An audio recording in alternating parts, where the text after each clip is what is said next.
లేలే అంటున్నావేంటి? నేనెప్పుడో లేచి బయటికెళ్ళొచ్చానమ్మా. ఎప్పుడో లేచావా? అవునమ్మా. అంటే రాత్రి నువ్వు తులసినేం చేయలేదా? ఏంటమ్మా, తులసి నేనేం చేస్తాను? అదేంటి అశ్విన్, నువ్వు రాత్రి మంచినీళ్ళ కోసం అరుస్తుంటే పోనీలే పాపం మంచినీళ్లు ఇద్దామని తులసి నీ దగ్గరికి వస్తే నువ్వు తనని మీదకి లాక్కొని పాడు చేశావంట కదా? ఏంటి, నేను దీన్ని పాడు చేశానా? ఆగండి ఆగండి. మరి నువ్విక్కడే ఉంటే మంచం మీద పడుకునేదెవరు? It's me.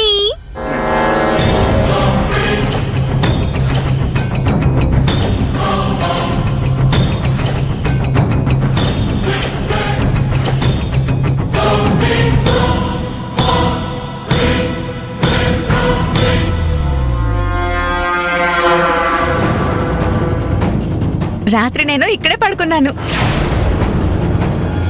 నీకు నీ గది ఉంది కదే. తులసి కోసం నేను ఆ గది అన్నయ్య వాళ్ళకిచ్చి ఇక్కడ పడుకోవాల్సి వచ్చిందమ్మా. నా కోసమా? అవును. ఇది రాత్రి ఏం చేసిందో తెలుసా అమ్మా? వస్తున్నా.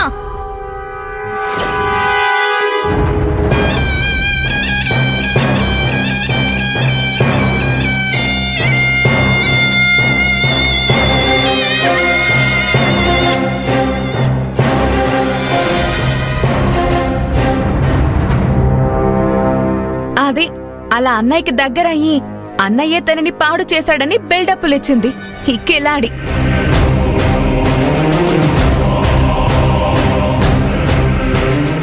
ఆనంది వదినా, నువ్వు గనక ఈ ప్లాన్ చెప్పకపోయి ఉంటే అన్నయ్య ఇక్కడే ఈ గదిలోనే ఈ బెడ్ మీదే ఉండేవాడు.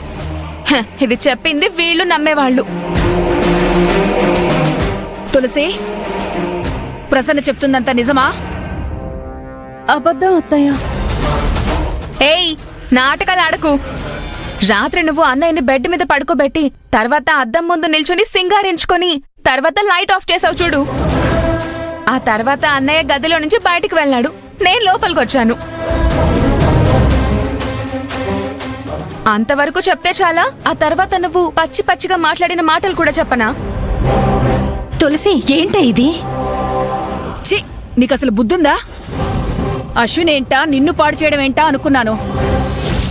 నా కొడుకు నా మాట వినకపోవచ్చు, కానీ వాడికి అలాంటి నీచపు ఆలోచన రాదు, అలాంటి పనులు చేయడు. అమ్మా, ఇప్పుడు చెప్పు, దీన్నేం చేద్దాం? ఏముంది, మెడ పట్టుకుని బయటికి గెంటేయడమే. వద్దు. వద్దా? నువ్వు చేసిన పనికి ఇంకేం చేయాలంట? అత్తయ్య, నన్ను క్షమించత్తయ్య. వదినా, చూసావా దీని నాటకాలు? అందితే జుట్టు, అందకపోతే కాళ్ళు. ఎంతకైనా తెగిస్తుంది. దీనికి అసలు సిగ్గు, ఎగ్గు, మానం, మర్యాద, అభిమానం అలాంటివేమీ లేవు.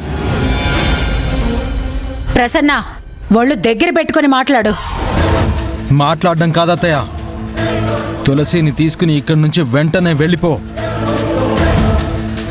లేకపోతే ఇక్కడ జరిగింది మొత్తం మామయ్యకి నేను ఫోన్ చేసి చెప్తాను. బావా, అంత పని చేయకు బావా, మా నాన్న నన్ను చంపేస్తాడు. బావా, వద్దు అశ్విన్, నువ్వేం మాట్లాడుకు. వద్దంటావేంటోదినా? నువ్వేం మాట్లాడుకు ప్రసన్న. పరువు తీస్తున్నావు కదే, చిచి, పద.